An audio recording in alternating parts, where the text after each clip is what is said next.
Hello everyone, welcome back to Pooja Singh classes. Hope you all are doing very well. ऐसे ही channel को अपना प्यार देते रहें, subscribe the channel and watch all the shorts and beautiful videos. All dear students, medical students, nursing students who have not yet seen the videos and the short, please go to the channel, watch all the videos and short completely. चलिए, आज जिस topic के बारे में हम बात करने वाले हैं, that has been written in front of you, that is the sites of the injections. In last classes we have covered the medication administration routes. हमने सभी रूट्स के बारे में बात की थी, कितने रूट्स होते हैं जिससे पेशेंट की बॉडी में जो है मेडिसिन को इंजेक्ट किया जाता है. बट आज जो हम टॉपिक करने वाले हैं that is main sites of injection, जो कि कॉमनली हर स्टूडेंट्स जो है यूज करता है ड्यूरिंग द ड्यूटी टाइमिंग और ड्यूरिंग द पेशेंट केयर, जो कि बहुत ही कॉमनली यूज्ड होती हैं. एंड सभी डियर स्टूडेंट्स को ये जो साइट्स ऑफ इंजेक्शन है इनका जो नॉलेज है वो बहुत ही क्लियर है. बहुत ही इजी टॉपिक है, I think so. But yes, हम कोई भी टॉपिक जो है छोड़ने वाले नहीं हैं. सो इजी हो चाहे टफ टॉपिक हो, we will all cover all the topics. चलिए अब देख लेते हैं साइट ऑफ इंजेक्शन.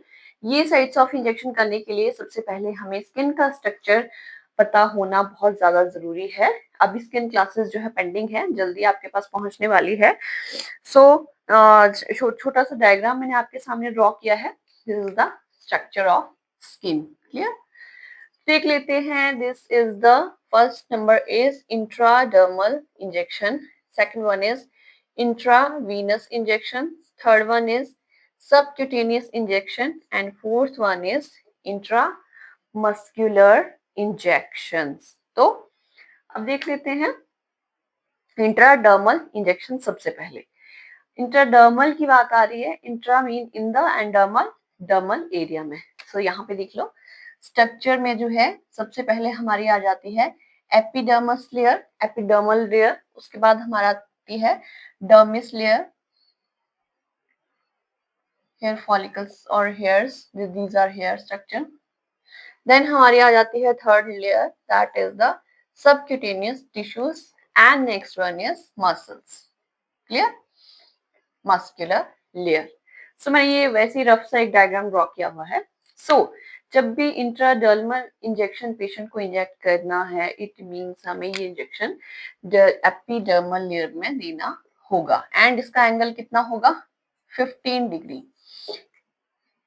सिरिंज को हमने ओनली 15 डिग्री तक जो है वो घुमाना है एंड पेशेंट को स्किन में जो है इंजेक्ट करनी है मेडिसिन. एंड मेनली इंट्राडर्मल जो साइट्स है वो यूज होती है किसमें? जब भी हमने पेशेंट का इंजेक्शन टेस्टिंग करना होता है. क्लियर? उसको हम डोज देते हैं 5 to 10 मिनट्स के लिए वॉच करते हैं कोई भी स्किन में इरिटेशन और सेंसिटिविटी टेस्ट, जिसको कहते हैं acute sensitivity test, AST. Clear? Now next one is intravenous injection. Clear है नेम से ही, into the veins. So veins में हमें ये 25 डिग्री जितना हमने पहले, तो हमें इसमें क्या होता है अच्छे से वेन्स जो है वो देखनी पड़ती है, टैप करके होल्ड करके और टाइट करके पेशेंट की स्किन जो है हम वेन विजुलाइज करते हैं. उसके बाद उसको डिसइंफेक्ट करते हैं स्वैब से विद द स्पिरिट स्वैब और अल्कोहल स्वैब. देन जो है हम पेशेंट को इंट्रावीनस इंजेक्शन इंजेक्ट करेंगे 25 डिग्री तक. यहाँ पे 15 था, यहाँ पे हल्का सा 25, हल्का सा, और मतलब कि जैसी वेन है अकॉर्डिंग टू द वेन हम पेशेंट को मेडिसिन इंजेक्ट करेंगे. Clear? The next is subcutaneous injection. अब सबक्यूटेनियस इंजेक्शन जो है हमारा ये दिया जाता है सबक्यूटेनियस टिश्यूज में. ऑब्वियसली नेम से ही पता चल रहा है. सिर्फ इनमें जो एंगल्स हैं वही मेन चीज है जो हमने याद रखने होते हैं. तो सबक्यूटेनियस इंजेक्शन कितने एंगल पे दिया जाता है सभी को पता है, कमेंट बॉक्स में भी लिख सकते हैं. ये दिया जाता है 45 डिग्री पे, 90 का हाफ, 45 डिग्री, 90 40, 45 डिग्री पे सबक्यूटेनियस इंजेक्शन जो है पेशेंट को दिया जाता है. Specially in the diabetic patient जो हमारे इंसुलिन है वो स्पेशली सबक्यूटेनियस इंजेक्शन जो है वो प्रोवाइड किए जाते हैं. चलिए the next one is muscular injection. Now, this is also very one of the most common injection sites जो कि यूज की जाती है. कौन सा इंजेक्शन? IM इंजेक्शन बहुत ही कॉमनली यूज किया जाता है. सो इंट्रामस्कुलर इंजेक्शन उसी जगह पे देना है जहां पे हमारी मसल्स लेयर ज्यादा होती हैं एंड इनका एंगल होता है 90 डिग्री पे. सिरिंज को हमने 90 डिग्री पे इंसर्ट करके मेडिसिन को पेशेंट की स्किन में इंजेक्ट कर देना है. पूरी नीडल जो है वो अंदर तक इंसर्ट होनी चाहिए.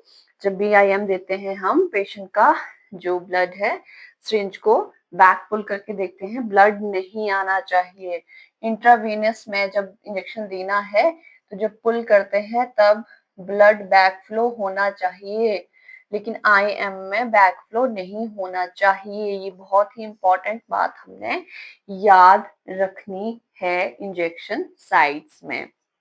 चलिए, इंट्रामस्कुलर साइट्स में सबसे कॉमन जो हमारी साइट्स होती हैं वो होती हैं ग्लूटियल मसल्स में एंड डेल्टॉइड मसल्स में. Okay, gluteal muscle hip area में होता है and deltoid muscle in the arm. Clear? And बच्चों में वेस्टस लेटरलिस मसल्स जो होता है इसमें IM इंजेक्शन दिया जाता है. So these are the sites of injections और इनमें बहुत ही कॉमन चीजें याद रखनी है. Intradermal 15 degree, intravenous 25 degree, subcutaneous 45 degree, intramuscular 90 degree. जब IV देना है तो क्लीन करके अच्छी तरह से वेन और back flow of the blood होना चाहिए. Then only we can insert the medicine into the vein, because अगर ब्लड बैक फ्लो नहीं होता है तो हमारा जो वेन है वो पंक्चर हो जाती है. देन इंट्रामस्कुलर में हमारा जो है बैक फ्लो ब्लड का नहीं होना चाहिए इंजेक्शन में. इट मीन्स हमारा जो इंजेक्शन है वो रॉन्ग साइड में हमारी जो नीडल है वो इंसर्ट हो गई है. So every student note all these the point and stay connected with Purvi Nursing classes. I hope सभी वीडियोस आपके लिए बहुत हेल्पफुल रहेंगे. शॉर्ट्स वॉच कीजिए, चैनल को शेयर कीजिए और सब्सक्राइब करिए एंड अपने फ्रेंड्स से करवाइए एंड बने रहिए Purvi Nursing classes के साथ because many more videos are coming to you in very short way. Stay connected. Thank you. Have a nice day.